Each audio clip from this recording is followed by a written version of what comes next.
Listen, I know I'm late covering this, but you know what? I'm here now, so let's get it done. Kestrel, also known as Kez, is the new addition to Dota roster, a flightless warrior who rebelled against the Queen. Why did he do that? Honestly, I don't remember. Listen, it has been 4 months since Act 3, okay? So I forgot everything. He is a melee hero who can hard carry his team to victory. And honestly, he looks pretty cool.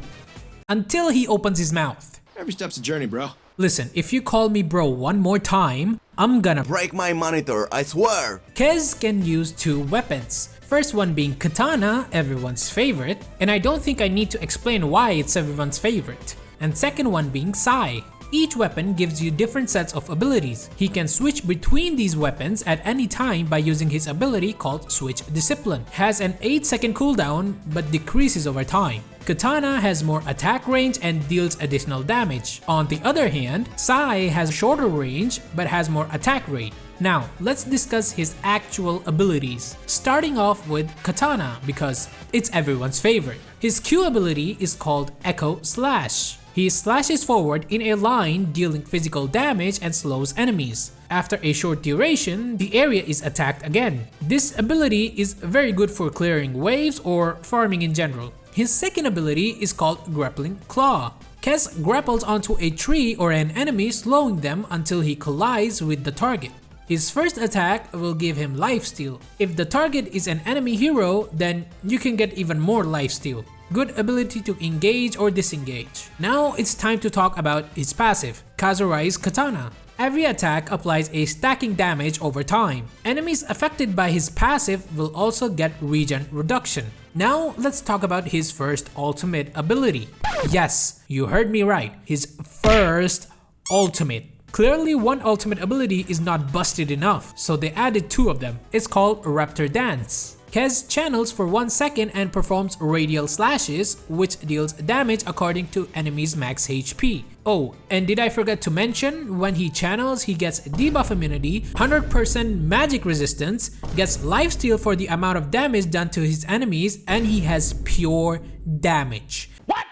I mean, while you're at it, just give him the win for just pressing a button because that's the only thing left that you haven't added to this ability. Alright, what's next? When you switch to his Sai, you get different sets of abilities. First one being Falcon Fury. He rushes towards his targeted enemy and delivers echoing secondary attacks. Also gains phase movement and decreased attack rate. This is very broken, especially when it comes to dealing damage and chasing your opponents. Now we have his second ability called Talon Toss. Kez throws his Sai at the targeted enemy, dealing damage and applying silence to all enemies in the area.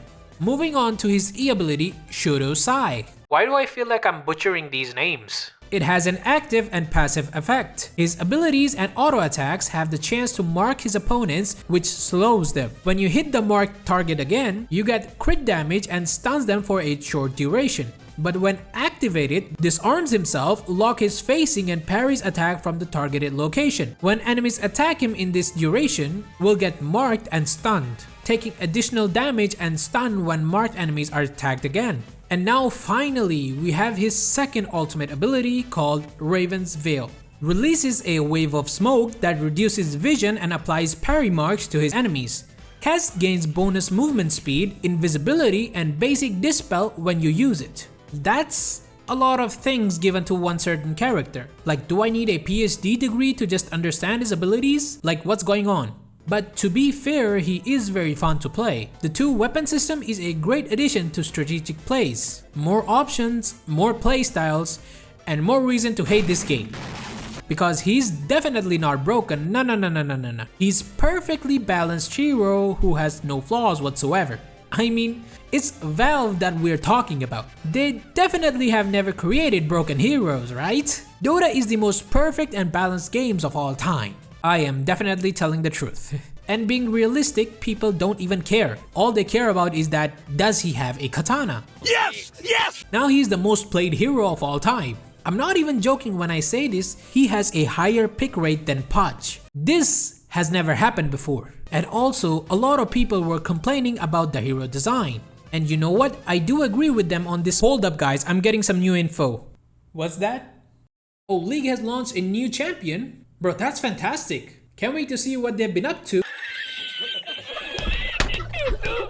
You know what? For some reason, I like his design. 10 out of 10, absolute masterpiece, no arguments here. And I know what most of you guys are thinking right now. Why haven't I discussed his Ags and Shard? Listen, if Valve can get away with not giving us full content, then so can I. Goodbye.